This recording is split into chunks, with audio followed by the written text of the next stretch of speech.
நம்ம அடிக்கடி பேசுகிற ஒரு வார்த்தை உண்டு, என்னன்னா பங்காளிங்க. சொல்லுங்க என்ன? ஆமா, பகையாளிய கூட நம்பு, பங்காளிய நம்பாதன்னு நம்ம பேசுவோம். இந்த பங்காளிங்கன்ற வார்த்தையெல்லாம் நமக்கு எப்போ ரொம்ப வேகமா அழகா தெரியும் தெரியுமா? சாவுல தெரியும். நம்ம உசுரோடு இருக்கும்போது ஒருத்தரும் பால் ஊத்த வரமாட்டான், ஆனா குழியில பால் ஊத்துறதுக்கு ஒரு கூட்டம் வருவாங்க, சாவுல மாலை போட ஒரு கூட்டம் வருவாங்க. அந்த நான் நிறைய சாவுல பார்த்தேன், ஐயோ அவ்வளோ மாலைங்க, மாலையே ஒரு 30,000 ரூபாய் ஆயிருக்குங்க அப்படி சொல்லுவாங்க. ஆனா நான் நினைப்பேன், அந்த 30,000 ரூபாய் அந்த அவன் உயிரோடு இருக்கும்போது கொடுத்திருந்தா எவ்வளவு சந்தோஷமா இருந்திருக்கும்ல, அவன் சாப்பிட்டு இருப்பான்ல. நான் சொல்லுவேன், ஆமென், இறந்த பின் ஸ்தோத்திரம், வாழை இலையில் சோறு போடுவதை விட உயிரோடு இருக்கும்போது அவன் வயிறார சோறு போடுவதே மேல். அல்லேலூயா. இந்த பங்காளிகள்ங்கிற வார்த்தை ரொம்ப ஃபேமஸான வார்த்தை நம்ம ஏரியால, பல ஏரியால, குடும்பங்கள்ல. ஆனா நாம் யாருக்கு பங்காளிகளாக இருக்க வேண்டும்? நம்முடைய வாழ்க்கையில நம்ம யாரு கூட சேரணும்? யார் நமக்கு பங்காளி, யார் நமக்கு பகையாளி? அல்லேலூயா. ஆண்டவருடைய சமூகத்துல வாழ்ற நமக்கு யாரும் பகையாளி கிடையாது, மாறாக நாம் பங்காளிகளாகவே ஜீவிப்போம். கர்த்தர் உங்களை ஆசீர்வதிப்பார். ஆமென். வாசிக்கலாம், எடுத்துக்கொள்ளுவோம். ஆமென். எபேசியரின் புஸ்தகம் 5ஆம் அதிகாரம் 7வது வசனம் வாசிங்க. அவர்களுக்கு பங்காளிகள் ஆகாதிருங்கள். ஆமென். பங்காளிகள் ஆகாதீங்க. யாருக்கு? அவர்களுக்கு. யார் அவர்கள்? அதுலயே 4வது வசனம் வாசிங்க.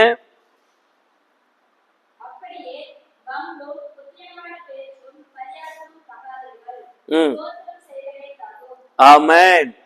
வம்பு, புத்தியீனமான பேச்சு, பரியாசம், தகாதவைகள். எப்படிப்பட்டவங்க? என்ன எப்படிப்பட்டது? தகாதது. தகாததை செய்யறவனோடு நீ பங்காளியா இருக்காத. யார்? என்ன தகாதது? வம்பு, சண்டை போடுறவன். வம்புக்குன்னா சண்டை போடுறவன். ஐயோ, ஒரு மண்ணுக்கு சண்டை போடுவான். ஸ்தோத்திரம். ஏதாச்சும் ஒண்ணு செஞ்சுட்டா ஒரு சண்டை வந்துடும். நம்முடைய நண்பர்கள் கூட சில நேரத்தில் நமக்கு பங்காளிகள் தான். அவர்களுக்கெல்லாம் பங்காளிகளா இருக்காதீங்க. வம்பிழுக்கிறவங்க கூட பங்காளிகளா இருந்தீங்கன்னா அது சாகத்த நாள் வரைக்கும் நம்ம மைண்ட்ல ஓடிக்கிட்டே கிடக்கும். வம்பு, புத்தியீனமான பேச்சு. சொல்லுங்க. ஆமா, ஒரு வயசுக்கு ஏத்த பேச்சு பேச மாட்டாங்க, வாழ்க்கைக்கு ஏத்த பேச்சு பேச மாட்டாங்க, சூழ்நிலைக்கு ஏத்த மாதிரி பேச மாட்டாங்க, நல்லா வாழ்றதுக்கு பேச மாட்டாங்க. புத்தியீனமான பேச்சு, அறிவில்லாத பேச்சு பேசுறது. அல்லேலூயா. ஆமென். ஒரு நாள் ஒரு பாப்பா என்கிட்ட இப்படி சொன்னா, அண்ணா என் வாழ்க்கை கெடுத்ததே எங்க பங்காளிங்க தான். என்னன்னு கேட்டேன். நான் ஒரு 3வது 4வது படிச்சிருந்தேன். அப்போ எங்க சித்தப்பா பெரியப்பா அவங்க எல்லாம் ஒன்னா சேருவாங்க. பாருடி, நீ அந்த பையனை தான் கல்யாணம் பண்ணிக்கணும், பாருடி நீ அந்த பையனை தான் கல்யாணம் பண்ணிக்கணும்னு சொல்லிட்டே இருந்தாங்க. எனக்கு அந்த ஆசையே இல்ல. இல்லாத ஆசையை உருவாக்கி என் வாழ்க்கையை சீரழிச்சிட்டாங்க. இல்லாத ஆசையை உருவாக்கி என் வாழ்க்கைய. தேவ பிள்ளைகளே, ஆண்டு உங்களோடு பேசட்டும். என்னைக்கும் ஒரு காரியத்தை நீங்க எப்பவுமே கத்துக்க வேண்டிய ஒரு விஷயம் இருக்கு. புத்தீனமா பேசுறான் ஒருத்தனா, அவன் கூட நீங்க சேரவே கூடாது. உங்க வாழ்க்கையில அப்படிப்பட்ட மனுஷங்க இருக்கவே கூடாது. கர்த்தருக்கு புத்தியா பேசணும். சொல்லுங்க. ஆமென். வார்த்தை எப்படி வரணுங்க? புத்தியா வரணும், அறிவுள்ளவங்களா இருக்கணும், உண்மை உள்ளவங்களா இருக்கணும். புத்தியீனமான பேச்சு. அப்புறம் பரியாசம். எப்ப பார்த்தாலும் நக்கல், எப்ப பார்த்தாலும் கிண்டல், கெக்கப்புக்கு சிரிப்பு. எதுக்கு சிரிக்கிறாங்கன்னு, எதுக்கு நக்கல் பண்றாங்கன்னு, யார பார்த்தாலும் நக்கல். அம்மாவை பார்த்தா நக்கல், அப்பாவை பார்த்தா நக்கல், கூட பிறந்தவங்கள பார்த்தா நக்கல், யார பார்த்தாலும் நக்கலும் கிண்டலுமா இருக்கிற நையாண்டி பிடிச்சவங்க. அதுக்கு ஒரு கூட்டமே இருக்கும் தெரியுமா? நம்மளை இழிவா பேசி சந்தோஷப்பட்டுக்குவாங்க, நம்மளை கேவலமா பேசி சிரிச்சுக்குவாங்க. இப்படிப்பட்டவங்களுக்கெல்லாம் நீங்கள் பங்காளிகளா இருக்கவே கூடாது. ஒருவேளை நீங்க நண்பர்களா கூட இருக்க கூடாது. யாரா இருக்க கூடாதுங்க? அது உங்க வாழ்க்கையோட ஆபத்து. அப்படின்னா என்ன செய்யணும்? பேசவே கூடாதா? இல்ல. அப்படி அவங்க பண்ணும்போது ஸ்தோத்திரம் மட்டும் பண்ணுங்க. ஆமென். கடவுளை நினைச்சிட்டு போயிட்டே இருங்க. ஏசப்பா, என் வாழ்க்கையில நீங்க இருக்கீங்க, நீங்க போதும். அல்லேலூயா. அந்த நினைப்போடு வாழ கற்றுக்கொள்ளுங்க. ரெண்டாவது யாருக்கு பங்காளிகளா இருக்க கூடாது தெரியுமா? 5ஆம் அதிகாரத்துல ஸ்தோத்திரம் 5ஆம் வசனத்தை வாசி.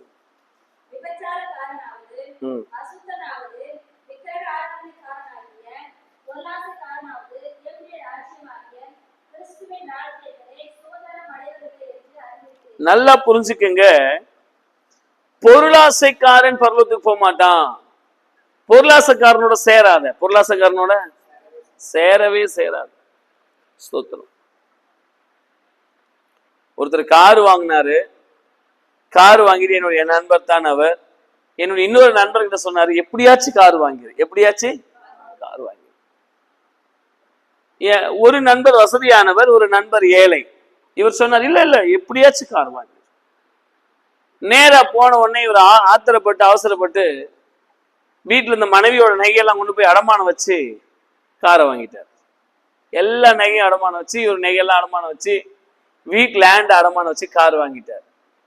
எவ்வளவுக்கு லேண்டு அடமானம் வச்சாருன்னா, எல்லாம் அவருக்கு மொத்தமா இருந்ததே ஒரு 5 லட்சம் ரூபாய் வந்துச்சு.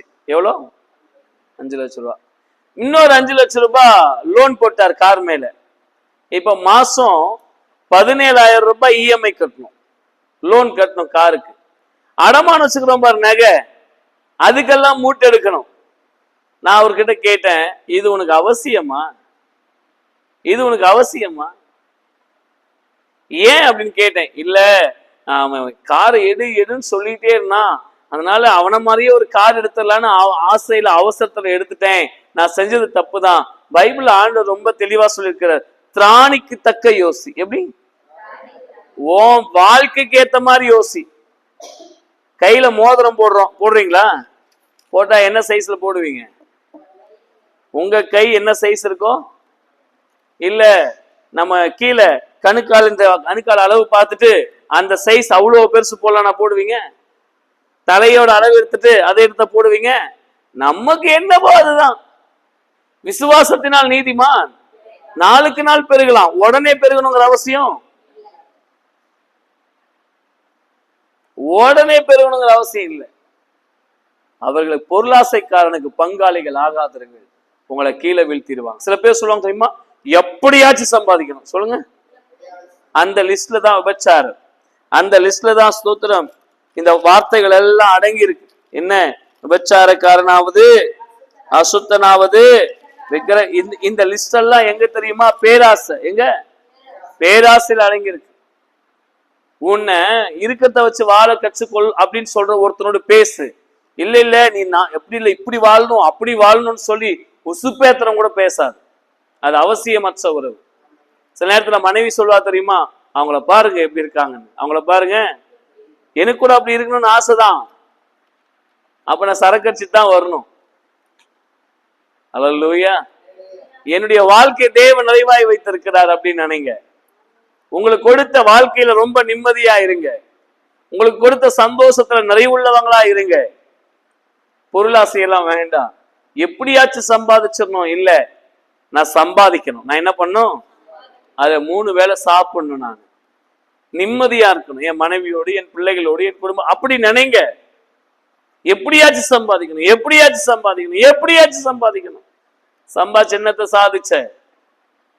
குப்பத்துல போனோம்னா ரயில்வே ஸ்டேஷனுக்கு பேக் சைட்ல சிகாரி காலனின்னு ஒரு இடம் இருக்கு. அவ்வளோ சந்தோஷமா இருப்பாங்க அந்த ஜனம். அவங்க டைலர்களெல்லாம் துணியெல்லாம் கொடுத்து தைக்கிறது இல்லை, பழைய துணி எடுத்து வந்து அவங்களே அழகா தைச்சுக்கிறாங்க. அவங்கள போல கையில துணி யாராலும் தைக்கவே முடியாது, அவ்வளோ நீட்டா தைக்கிறாங்க. ட்ரெயின்ல ரோட்ல ஊசி மணி பாசி எல்லாம் விற்கிறாங்க, ஊசி எல்லாம் விற்கிறாங்க. ஸ்மால் பேன்சி ஸ்டோரை சோல்டர்லே முத ஆன் பேக் கண்டுபிடிச்சவங்க அவங்க தான். எல்லாத்தையும் தூக்கி தோல்ல போட்டுன்னு நல்லா வியாபாரம் பண்றாங்க. சாயந்தரம் வராங்க, 3 மணிக்கெல்லாம் வீட்டுக்கு வந்துடுவாங்க. 4 வந்து அவ்வளோ சந்தோஷம். என்ன சவுண்டா பேசுறாங்க தெரியுமா? 4 கிலோமீட்டர் கேட்க அவங்க பேசினா அவ்வளோ சந்தோஷம், அவ்வளோ சிரிப்பு. வீடு சுத்தமா இல்ல, வருமானம் பெருசா இல்ல, பிள்ளைகள் பெருசா வாழ வைக்கல, யாரும் கவர்மெண்ட் வேலையில இல்ல, யாரும் படிக்கல, ஆனாலும் குடும்பமா சந்தோஷமா இருக்கிறாங்க. அல்லேலூயா.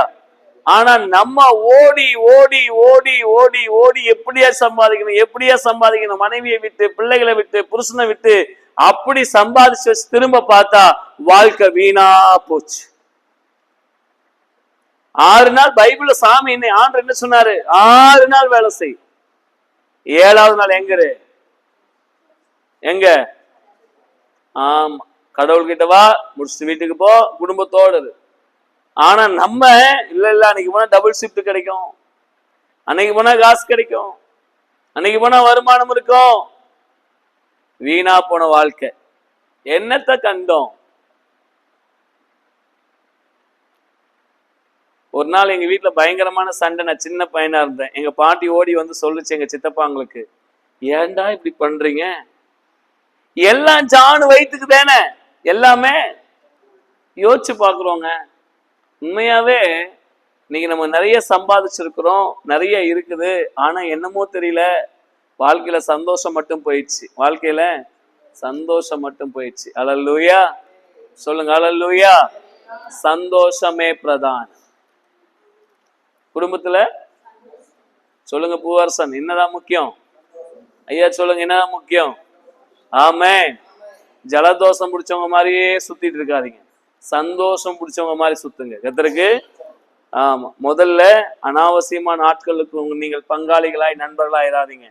2வது பொருளாசைக்காரர், 6வது வசனம் வாசிங்க.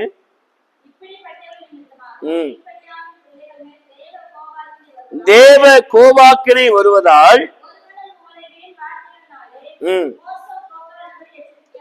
ஒருவனும் வீண் வார்த்தைகளினால் மோசம் போக்காதபடி எச்சரிக்கையாயிருங்கள். ஆமென். வீண் வார்த்தையை பேசுறாங்கல்ல, மோசம் போக பண்றவங்களோட எச்சரிக்கையா இருங்க. வாழ்க்கையில ஒருத்தரோட சேரும்போது ரொம்ப எச்சரிக்கையா சேருங்க. நல்லா பாருங்க, நான் ஒரு ஊழியக்காரன். நான் அனாவசியமா எங்கேயுமே போக மாட்டேன், அனாவசியமா நண்பர்களோடு சேரவே மாட்டேன். என்னுடைய வேலை அவ்வளவுதான். லோக்கல்ல நிறைய மீட்டிங்ஸ் நடக்குதுங்க, போக மாட்டேன். என்னை கூப்பிடுவாங்க, எனக்கு அவசியம் இல்லை. எது அவசியமோ அதை தான் நாம் செய்ய வேண்டும். எச்சரிக்கையா இருங்க. சொல்லுங்க, சத்தமா சொல்லுங்க. யார் எங்க உட்கார்ந்துக்கணுமோ அவங்க அங்க இருக்கணும். அனாவசியமானதுல என்ன பண்ணக்கூடாது? உட்கார கூடாது. கர்த்தருக்கு. நைட்ல போய் சுடுகாட்டுல உட்காருவீங்களா? ஏன்? பயம். சரி, பகல்ல சும்மா தானே உட்காந்துக்கிறோம், வெயில போய் உட்காந்துப்பீங்களா? ஏன்? ஆமா, குளிர் காலத்துல பயங்கரமா குளிருது அப்படின்னு போயிட்டு ஏசி ஆன் பண்ணிட்டு ரூம்ல படுத்துக்குவீங்களா? ஏன்? உங்களுக்கு தானே ஆன் பண்ணிட்டு படுத்துக்க வேண்டியது தானே. ஏன்? எது எது யார் யாரு எங்க எங்க எப்படி எப்படி இருக்கணுமோ அவங்க அவங்க அப்படி எப்படி அது அது அங்கங்க இருந்தா நம்ம நல்லா இருப்போம். கைத்தட்டி ஆண்டவரை ஸ்தோத்திரம் பண்ணுங்க. அல்லேலூயா. ஆமென். மோசம் போகாதீங்க. யார் யாரு எங்க வைக்கணுமோ அங்கங்க வைங்க. நம்ம எல்லாம் செப்பல் போடுறோம் தானே? ஆமாவா? 500 ரூபாய், 1000 ரூபாய், 2000 ரூபாய், இப்படி நல்ல செப்பல் எல்லாம் போடுறோம். ஆமென். ஆமா, நல்ல செப்பல். செப்பல் என்னுடைய செப்பல் 2000 ரூபாங்கிறதுனால கழுவி கொண்டு வந்து நான் சாப்பிடுற தட்டுல வச்சு மேல வைப்பனா? இல்ல இல்ல. அது எங்க இருக்கணுமோ அதே போல நம்ம கூட சேர்றவன் யார் யார் எப்படிப்பட்ட சுபாவம் உள்ளவன் பார்க்கணும். நம்ம கூட பேசுறவங்க யார் யார் எப்படிப்பட்ட சுபாவம் உள்ளவங்கன்னு பார்க்கணும். அவங்க அவங்கள எங்க வைக்கணுமோ அங்கங்க வைக்கணும். தேவைதான் என் வாழ்க்கையில எல்லாமே, எல்லாமே எனக்கு தேவைதான். செருப்பு தேவைன்னாலும் கிடையாது. அது என்னுடைய செருப்பு இல்லாம ரோடு நடக்கவே முடியாது. ஒருவேளை அந்த குறிப்பிட்ட நபர் இல்லாம என் வாழ்க்கையில இருக்க முடியாது. சந்தோஷம். ஆனா அப்ப யாரா இருந்தாலும் அவங்க அங்க இருக்கணும். ஆமென். அதனால ஆண்டவர் சொல்றாங்க, 3 பேருக்கு பங்காளிகள் ஆகாதுங்க. அவசியமில்லாத ஆட்கள் யார்? அவங்க வம்பு, புத்தீனமான பேச்சு, பரியாசம். முதல்ல இவங்களோட பங்காளிகள் ஆகாது. 2வது பொருளாசை, பேராசை உடையவனோட பங்காளிகள் ஆகாது. அல்லேலூயா. மூணாவது, மோசம் பண்றவன், வீண் பேச்சு பேசி மோசம் பண்றவனோட பங்காளிகள் ஆகாத. உன் வாழ்க்கையில ஒரு பெரிய ஆபத்தை உண்டாக்கும். ஆமென், ஆமென், ஆமென். நான் ஒரே ஒரு ஆளுக்கு தான் பங்காளி. யார் என் பங்காளி தெரியுமா? இயேசு மாத்திரமே. என் பங்காளியும் அவரே, என் கூட்டாளியும் அவரே. அல்லேலூயா. என் பங்காளியும் அவரே, என் கூட்டாளியும் அவரே. ஆமென் சொல்லுங்க. ஒரு சாவு லாஸ்டா நான் சொல்லி முடிக்கிறேன். எங்க குடும்பத்துல ஒரு சாவுக்கு போயிருந்தேன். சாவுக்கு போன உடனே அந்த குச்சி வச்சிருப்பாங்க தெரியுமா? அந்த சாவு அந்த பொணத்தெல்லாம் கழுவி எல்லாம் முடிச்சுட்டு ஒரு குச்சி வச்சு எல்லாம் சுத்துவாங்க. 3 சுத்து சுத்துவாங்க. நீங்க கூட சுத்திருப்பீங்க நான் நினைக்கிறேன். அந்த மாதிரி சுத்துறதுக்கு எல்லாம் வந்தாங்க. அப்ப என்ன கூப்பிட்டாங்க, ஏய் வா வா பங்காளி சா வா சுத்து அப்படின்னு. அப்புறம் நான் சுத்தல. அங்க படிச்ச ஒருவர், எங்க சொந்தக்காரர், ஸ்கூல்ல வாத்தியாரா இருக்காரு, எங்க பங்காளி அவரு முடிச்சுட்டு என்கிட்ட வந்தார். சதீஷ், எல்லாரும் சுத்தினாங்கல்ல, நீ ஏன் சுத்தல சொல்லுன்னாரு. இல்லைண்ணா, இல்ல சித்தப்பா, நான் சொன்னேன்னா உனக்கு நான் மதம் மாத்திர மாதிரி நான் சொல்ல மாட்டேன்னு. இல்ல இல்ல, நீ ஜென்ரலா சொல்லு, நான் படிச்சிருக்கிறேன், நான் வாத்தியார் தானே, ஒரு ஸ்கூல் எச்சமா இருக்குதான் சொல்லுன்னாரு. எத்தனை முறை சுத்தினேன்னு கேட்டேன். அவர் சொன்னாரு 3 முறை சுத்தினேன்னாரு. ஏன் மாம மச்சான் சுத்தலன்னு கேட்டாரு. இல்ல, மாம மச்சானுக்கு தீட்டு, பங்காளிங்க தான் சுத்தணும்னாரு. பங்காளினா என்னன்னு கேட்டேன். பங்காளினா ஒரே வயிற்றுல பிறந்து சொத்தெல்லாம் பங்கு பங்கா பிரிச்சுக்கிறோம்ல, அப்புறம் அவசியம் கூடுறோம்ல, நம்ம தான் பங்காளிங்கன்னாரு. அப்ப நான் சொன்னேன், இப்ப இந்த சாவுக்கும் உங்களுக்கும் பங்கு இருக்கான்னு கேட்டேன். பங்கு இருக்கே, நம்ம பங்காளிப்பா, நம்ம தாத்தாப்பா இவரு அப்படின்னாரு. அப்படிதான், கரெக்ட், நீ சொல்றது கரெக்ட் சித்தப்பா. இப்ப சொல்றேன் கேளு, நம்ம தாத்தா செத்தாருல, கண்டிப்பா நம்ம தாத்தா நல்லவனா இருக்கிறதுக்கு சான்ஸ் கிடையாது. ஆமாவா இல்லையா? ஆமாவா இல்லையா?